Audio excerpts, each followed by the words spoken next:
শিশু কিশোর কিশোরী তরুণ তরুণী ছাত্রছাত্রী নারী পুরুষ নবীন প্রবীণ সবাইকে আমার সালাম জানাচ্ছি। আসসালামু আলাইকুম। গত বছর আগস্ট মাসে জুলাই গণ অভ্যুত্থানের শক্তি বলে আমরা অন্তর্বর্তী সরকার গঠন করেছিলাম। এরপর আমরা এখন আমাদের মেয়াদে একটি অত্যন্ত গুরুত্বপূর্ণ সন্ধিক্ষণে উপনীত হয়েছি। আমাদের সরকারের উপর ন্যস্ত দায়িত্ব ছিল মূলত তিনটি: হত্যাকাণ্ডের বিচার করা, একটি জবাবদিহিমূলক ও কার্যকর গণতান্ত্রিক ব্যবস্থায় উত্তরণের জন্য প্রয়োজনীয় সংস্কারের আয়োজন করা এবং সুষ্ঠু নির্বাচনের মাধ্যমে নির্বাচিত সরকারের কাছে ক্ষমতা হস্তান্তর করা।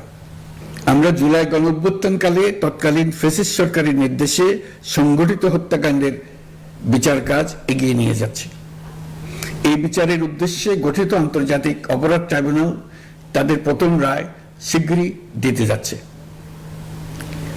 ট্রাইব্যুনালে আরো কয়েকটি মামলার বিচার চূড়ান্ত পর্যায়ে রয়েছে। সাধারণ ফৌজদারি আদালতগুলোতেও জুলাই হত্যাকাণ্ড সম্পর্কিত কিছু বিচার কাজ শুরু হয়েছে। আমরা একই সাথে দেশের ইতিহাসে প্রথমবারের মতো গুমের মতো নৃশংস অপরাধের বিচার কাজ শুরু করেছে। আমি আনন্দের সঙ্গে আপনাদের জানাতে চাই যে সংস্কারের ক্ষেত্রেও আমরা ব্যাপক অগ্রগতি অর্জন করেছি।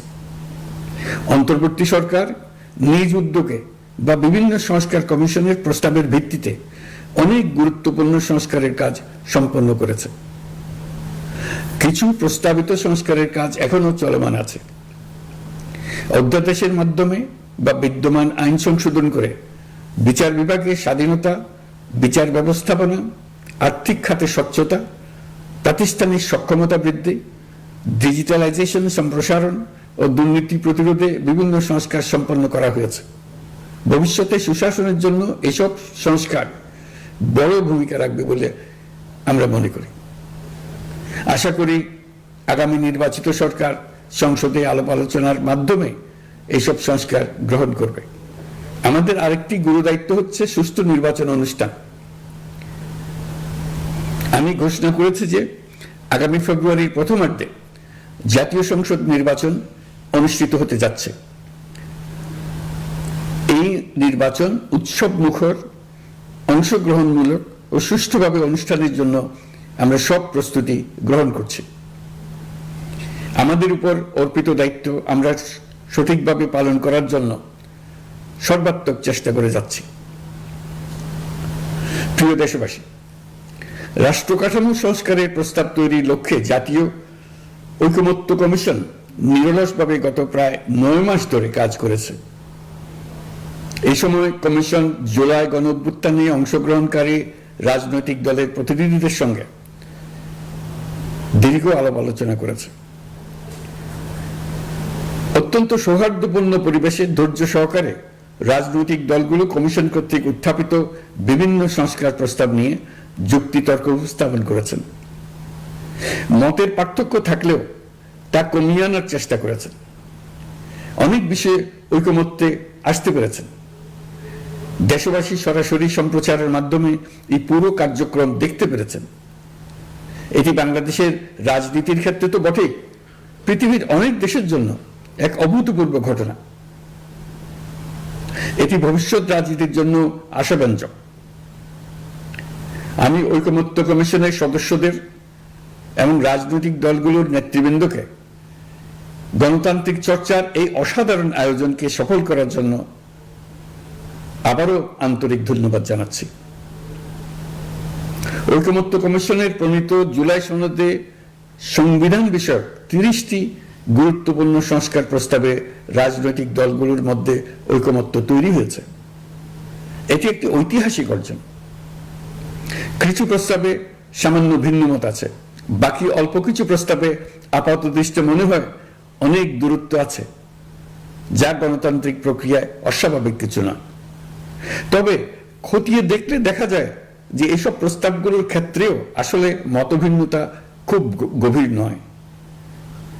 কেউ সংস্কারটা সংবিধানে করতে চেয়েছেন, কেউ আইনের মাধ্যমে করতে চেয়েছেন, কিন্তু সংস্কারের প্রয়োজনীয়তা নীতি ও লক্ষ্য নিয়ে কারোর মধ্যে মতভেদ নেই।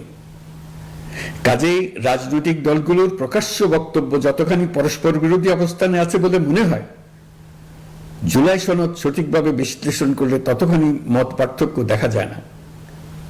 এটি আমাদের অনন্য অর্জন। এতে জাতি এগিয়ে যেতে সাহসী হয়। এসব বিবেচনায় রেখে এবং রাজনৈতিক দলগুলো কর্তৃক স্বাক্ষরিত জুলাই সনদকে মূল দলিল হিসেবে ধরে নিয়ে অন্তর্বর্তী সরকার আজকের উপদেষ্টা মণ্ডলীর সভায় জুলাই জাতীয় সনদ সংবিধান সংস্কার বাস্তবায়ন আদেশ 2025 অনুমোদন করেছে। এটা বিরাট খবর। প্রয়োজনীয় স্বাক্ষর শেষে এটি ইতিমধ্যে গেজেট নোটিফিকেশন করার পর্যায়ে পৌঁছে গেছে। জুলাই সনদ বাস্তবায়নের লক্ষ্যে এই আদেশে আমরা গুরুত্বপূর্ণ কিছু বিধান গ্রহণ করেছি। এর মধ্যে রয়েছে সনদের সংবিধান বিষয়ক সংস্কার প্রস্তাবনার উপর গণভোট অনুষ্ঠান এবং পরবর্তী সময়ে সংবিধান সংস্কার পরিষদ গঠনের সিদ্ধান্ত। আমরা সকল বিষয় বিবেচনা করে সিদ্ধান্ত নিয়েছি যে আগামী জাতীয় সংসদ নির্বাচনের দিনেই গণভোটের আয়োজন করা হবে, অর্থাৎ জাতীয় নির্বাচনের মতো গণভোটও ফেব্রুয়ারির প্রথমার্ধে একই দিনে অনুষ্ঠিত হবে। এতে সংস্কারের লক্ষ্য কোনোভাবে বাধাগ্রস্ত হবে না। নির্বাচন আরো উৎসবমুখর ও সাশ্রয়ী হবে। গণভোট অনুষ্ঠানের লক্ষ্যে উপযুক্ত সময়ে প্রয়োজনীয় আইন প্রণয়ন করা হবে। জুলাই সনদের আলোকে আমরা গণভোটের ব্যালটে উপস্থাপনীয় প্রশ্নও নির্ধারণ করেছি। আমি প্রশ্নটি এখন আপনাদের সামনে পাঠ করে শোনাচ্ছি। প্রশ্নটি হবে এরকম: আপনি কি জুলাই জাতীয় সনদ সংবিধান সংস্কার বাস্তবায়ন আদেশ 2025 এবং জুলাই জাতীয় সনদের লিপিবদ্ধ সংবিধান সংস্কার সম্পর্কিত নিম্নলিখিত প্রস্তাবগুলোর প্রতি আপনার সম্মতি জ্ঞাপন করছেন? ক, নির্বাচনকালীন সময়ে তত্ত্বাবধায়ক সরকার, নির্বাচন কমিশন এবং অন্যান্য সাংবিধানিক প্রতিষ্ঠান জুলাই সনদে বর্ণিত প্রক্রিয়ার আলোকে গঠন করা হবে। খ, আগামী সংসদ হবে 2 কক্ষ বিশিষ্ট। জাতীয় সংসদ নির্বাচনে দলগুলোর প্রাপ্ত ভোটের অনুপাতে 100 জন সদস্য বিশিষ্ট একটি উচ্চকক্ষ গঠিত হবে এবং সংবিধান সংশোধন করতে হলে উচ্চকক্ষের সংখ্যাগরিষ্ঠ সদস্যের অনুমোদন দরকার হবে। গ, সংসদে নারীর প্রতিনিধি বৃদ্ধি, বিরোধী দল থেকে ডেপুটি স্পিকার ও সংসদীয় কমিটির সভাপতি নির্বাচন, প্রধানমন্ত্রীর মেয়াদ সীমিতকরণ, রাষ্ট্রপতির ক্ষমতা বৃদ্ধি, মৌলিক অধিকার সম্প্রসারণ, বিচার বিভাগের স্বাধীনতা ও স্থানীয় সরকার সহ বিভিন্ন বিষয়ে যে 30টি প্রস্তাবে জুলাই জাতীয় সনদে রাজনৈতিক দলগুলোর ঐকমত্য হয়েছে, সেগুলো বাস্তবায়নে আগামী নির্বাচনে বিজয়ী দলগুলো বাধ্য থাকবে। ঘ, জুলাই সনদে বর্ণিত অন্যান্য সংস্কার রাজনৈতিক দলগুলোর প্রতিশ্রুতি অনুসারে বাস্তবায়ন করা হবে। গণভোটের দিন এই 4টি বিষয়ের উপর একটি মাত্র প্রশ্নে আপনি হ্যাঁ বা না ভোট দিয়ে আপনার মতামত জানাবেন। গণভোটের সংখ্যাগরিষ্ঠ ভোট হ্যাঁ সূচক হলে আগামী সংসদ নির্বাচনে নির্বাচিত প্রতিনিধি নিয়ে একটি সংবিধান সংস্কার পরিষদ গঠিত হবে। এই প্রতিনিধিগণ একই সাথে জাতীয় সংসদের সদস্য হিসেবে দায়িত্ব পালন করবেন। পরিষদ তার প্রথম অধিবেশন শুরুর তারিখ হতে 180 কার্য দিবসের মধ্যে সংবিধান সংস্কার করবে। সংবিধান সংস্কার সম্পন্ন হওয়ার পর 30 কার্য দিবসের মধ্যে সংসদ নির্বাচনে প্রাপ্ত ভোটের সংখ্যানুপাতে উচ্চকক্ষ গঠন করা হবে। এর মেয়াদ হবে নিম্নকক্ষের শেষ কার্য দিবস পর্যন্ত। জুলাই সনদ বাস্তবায়নের অঙ্গীকারনামা অনুসারে সংবিধানে জুলাই জাতীয় সনদ অন্তর্ভুক্ত করার ব্যবস্থা গ্রহণ করা হবে। এটিও আজকে অনুমোদিত আদেশে উল্লেখ করা হয়েছে। প্রিয় দেশবাসী, অভ্যুত্থানের পর দায়িত্ব গ্রহণ করে অর্থনীতিকে গভীর গহ্বর থেকে উদ্ধার করা ছিল আমাদের জন্য একটা বিরাট চ্যালেঞ্জ। গত 15 মাসে আমরা সেই চ্যালেঞ্জ উতরাতে সক্ষম হয়েছে। রপ্তানি, বৈদেশিক বিনিয়োগ ও রিজার্ভ সহ অর্থনীতির সবগুলো সূচকে দেশ ইতিবাচক ধারায় ফিরেছে। লুট হয়ে যাওয়া ব্যাংকিং খাত ইতিমধ্যে ঘুরে দাঁড়িয়েছে, মানুষের আস্থা ফিরে এসছে। ব্যাংকিং খাতকে আরো শক্তিশালী করতে নানামুখী পদক্ষেপ চলমান রয়েছে। অভ্যুত্থান পরবর্তী সময়ে বিভিন্ন দেশের বৈদেশিক বিনিয়োগ হ্রাস পেলেও বাংলাদেশে গণ অভ্যুত্থান পরবর্তী প্রথম বছরে বৈদেশিক প্রত্যক্ষ বিনিয়োগ অর্থাৎ এফডিআই 19.13% বৃদ্ধি পেয়েছে।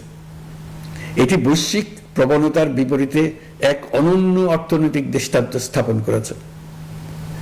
আগামী সপ্তাহে ডেনমার্ক ভিত্তিক মায়ার্স গ্রুপের মালিকানাধীন এপিএম টার্মিনালস বিভি এর সঙ্গে লালদিয়া কন্টেইনার টার্মিনাল প্রকল্পে 30 বছরের কনসেশন চুক্তি স্বাক্ষর হতে যাচ্ছে। এই চুক্তির আওতায় ইউরোপীয় এই কোম্পানি $550 মিলিয়ন বিনিয়োগ করবে। এটি এই যাবৎকালে বাংলাদেশে ইউরোপের সর্বোচ্চ একক বিনিয়োগ। লালদিয়া হবে দেশের প্রথম বিশ্বমানের গ্রিন পোর্ট। প্রিয় দেশবাসী, প্রায় 1.5 যুগ ধরে আমাদের জনগণ ভোটাধিকার থেকে বঞ্চিত ছিলেন। তারা আজ আসন্ন নির্বাচনে তাদের ভোটাধিকার প্রয়োগ করার জন্য উন্মুখ হয়ে আছেন। আগামী ফেব্রুয়ারিতে সুষ্ঠু নির্বাচন অনুষ্ঠানের বিষয়ে অভ্যুত্থানের সপক্ষের রাজনৈতিক দলগুলোকে অবশ্যই ঐক্যবদ্ধ থাকতে হবে, তা না হলে জাতি এক মহা বিপদের সম্মুখীন হবে। এই সম্পর্কে আমি আগেও একাধিকবার আমার আশঙ্কা প্রকাশ করেছি। ফ্যাসিবাদের বিরুদ্ধে 2024-এর জুলাইয়ে মৃত্যুর মুখোমুখি শির উঁচু করে দাঁড়িয়ে দেশবাসী যে ঐক্য গড়ে তুলেছিল, আমরা জীবিতরা যেন অল্প স্বল্প ভিন্নমত ও লঘু বিবাদে জড়িয়ে তার মর্যাদা ক্ষুণ্ণ না করি। 133 শিশু, শত শত তরুণ তরুণী, নারী পুরুষের মৃত্যু, হাজার হাজার মানুষের অঙ্গহানির যে আত্মত্যাগ, সেটিকে আমাদের সম্মান জানাতেই হবে। দেশের আপামর জনগণ সামান্য যা চায় তা হচ্ছে এই অগণিত হতাহতের স্মৃতির প্রতি শ্রদ্ধা জানিয়ে আমরা সবাই যেন ভিন্ন মতের প্রতি সহিষ্ণুতা দেখাই, দলীয় স্বার্থ অতিক্রম করে সম্মিলিত আকাঙ্ক্ষা ও জাতীয় চাওয়াকে ঊর্ধ্বে তুলে ধরি। তাই আমি আশা করি আমাদের এই সিদ্ধান্ত জাতির বৃহত্তর স্বার্থে রাজনৈতিক দলগুলো মেনে নেবে। একটি উৎসবমুখর জাতীয় নির্বাচনের দিকে জাতি এগিয়ে যাবে। এর মাধ্যমে আমরা নতুন বাংলাদেশে প্রবেশ করব। আমরা নতুন বাংলাদেশ গড়ার দ্বার প্রান্তে এসে পৌঁছলাম। মহান আল্লাহ আমাদের সহায় হন। আমাদের আশা মহান আল্লাহ পূরণ করুন। আল্লাহ হাফেজ। সবাইকে ধন্যবাদ।